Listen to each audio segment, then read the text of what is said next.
এটা আমার বাড়ি, আমার বাবার বাড়ি।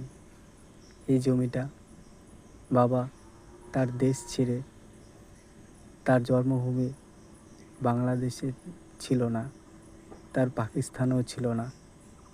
14 পুরুষের জন্ম এই ভারতবর্ষে। তিনি তার বাবার ভিটে ছেড়ে চলে এসেছিল। বাবার ভিটে ছিল রাজাপুর, ভাটশালা। স্বয়ং মহাদেব এখানটায় থাকতো। সেখান থেকে বাবা চলে এসছে এতটা দূরে, এসে এখানটায় নিজে জমি কিনে এই সুন্দর বাড়িটা তৈরি করেছে। সে তো আজ নেই, আমাদের ছেড়ে চলে গেছে।